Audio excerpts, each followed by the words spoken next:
Hi hello welcome to our channel. నేను మీ journalist Sai. రాజకీయాల్లో కూడా సినిమా డైలాగులతో డిప్యూటీ సీఎం పవన్ కళ్యాణ్ ఆకట్టుకునే ప్రయత్నం చేస్తూ ఉన్నారు. తిరుపతిలో మామండూరు అటవీ ప్రాంతాన్ని పరిశీలించారు. అలాగే ఎర్రచందనం గోడౌన్ ఆయన పరిశీలించారు. అటవీ అధికారులతో ఆయన సమీక్షించారు. అనంతరం మీడియాతో మాట్లాడుతూ 2019 నుంచి 24 మధ్య భారీగా ఎర్రచందనం స్మగ్లింగ్ జరిగిందనే ఆరోపణలతో వైసీపీ సర్కార్పై తన మార్క్ నిందేశారు.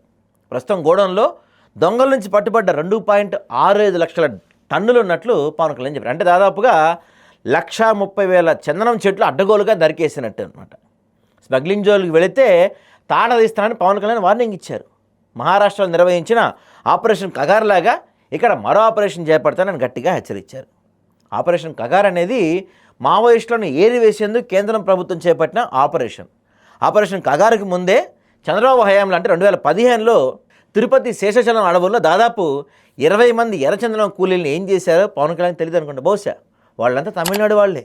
ఇప్పుడేదో తానే కొత్తగా ఎర్రచందనం స్మగ్లింగ్ అరికట్టడానికి వచ్చినట్టు పవన్ చెప్పడం కొంత కామెడీగానే ఉంది. ఎర్రచందనం స్మగ్లింగ్ జరుగుతుంటే హెచ్చరించడం ఎందుకు?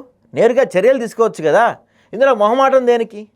అటవీ శాఖ మంత్రిగా ఎర్రచందనంతో పాటు అన్ని రకాల వృక్ష సంపదను కాపాడేందుకు కృషి చేయాల్సిన బాధ్యత పవన్ కళ్యాణ్కి ఉంది. ఎక్కడికి వెళ్ళినా వైసీపీ సర్కార్పై ఆరోపణలతో బాధ్యత తీరిపోతుందని పవన్ కళ్యాణ్ అనుకోవద్దు. ఇప్పుడు ఎర్రచందనం స్మగ్లింగ్ అవుతుందా లేదా అనేది చెప్పాలి. ఎందుకంటే ఎర్రచందనం కంటే ఎక్కువగా పేదల బియ్యం, ఇసుక, మట్టి, గంజాయి అక్రమ రవాణా యథేచ్ఛగా అవుతుంది. వీలైతే వాటిని అరికట్టడానికి డిప్యూటీ సీఎం ప్రయత్నించాలి.